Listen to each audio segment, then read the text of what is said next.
And now it's time for Southside Auto Tech's Coach's Comments. I'm Cristiano Simonetta, joined alongside by Stars head coach Rocky Russo after Lincoln's 4-3 loss against the Sioux City Musketeers in Sioux City. Rocky, let's start with that first period, that goal called off initially, then called for. Owen McLaughlin, he appeared to barrel into Cameron Whitehead. There was some pressure from Aiden Thompson himself going into Whitey, but it looked like McLaughlin plowed him right over. What was the reasoning as to why Tyler Haskell, he switched that call? What did he give to you at the bench there? Well, he made a fool of himself, unfortunately, by letting his linesman overrule him. That was obvious goaltender interference.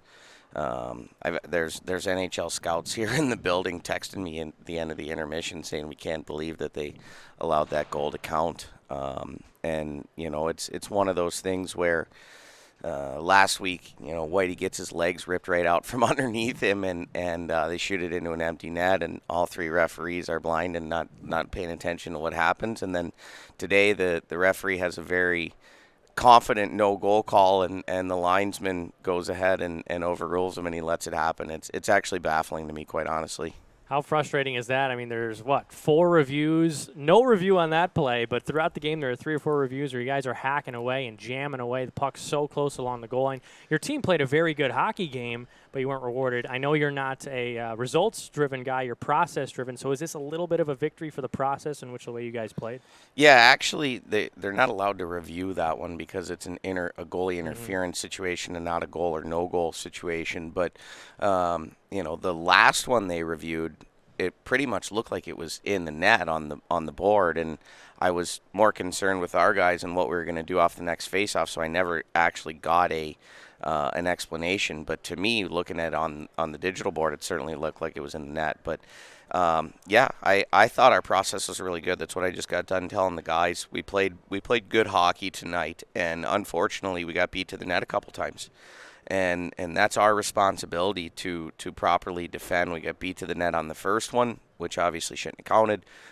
We got beat to the net after lunging at the defenseman. The weak side D goes to the back door, and our forward gets beat to the net. And then, you know, their third one is a little bit of a broken play on the power play that we got out of position a little bit. And their fourth one, we got beat out of the corner to the net again. And you know, we need to do a better job of defending from the net to the post and from the post to the net. And generally, we're very good at that, obviously. But, you know, the first 2 were forwards that had made the mistakes. And then the fourth one was a D that got himself on the wrong side. But, you know, their big guns showed up tonight. That's the reality of it. They're good players. And, you know, you're not going to beat a team every single time you play them all year. But I thought our process was good. Our habits were good. We didn't get the results that we wanted. But when you play the right way and you're consistent with that effort night in and night out, you're going to get the right results more often than not. And a guy who embodies that is Joe LeMay. He's on a 7-game point streak. We talked about it on our show on Tuesday on 93.7 The Ticket.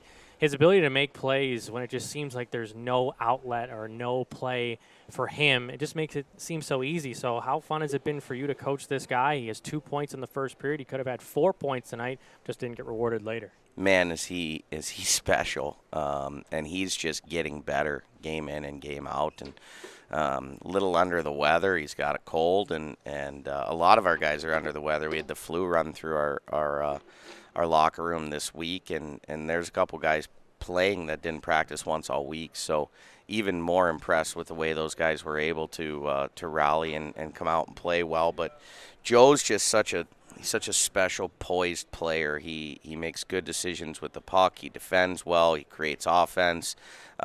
He's high energy when it comes to his leadership and his desire to win. And so he's fun to watch. He's even more fun to coach. And that's a guy that you're going to see one day wear a National Hockey League sweater, and we'll know that he spent a part of his development process here in Lincoln.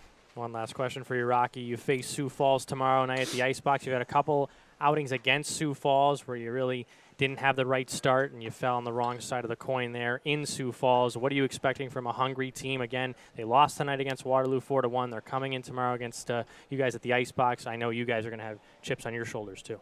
Yeah, I'm really, you know, our concern and preparation is going to be what we do. And, you know, we've turned the corner a little bit. Obviously, we've seen all of our opponents now, and so that first round of games, you do a lot of prep work in regards to your opponent so your teammate understands what they're doing. Now it's less in regards to our opponent and more as far as what we're doing.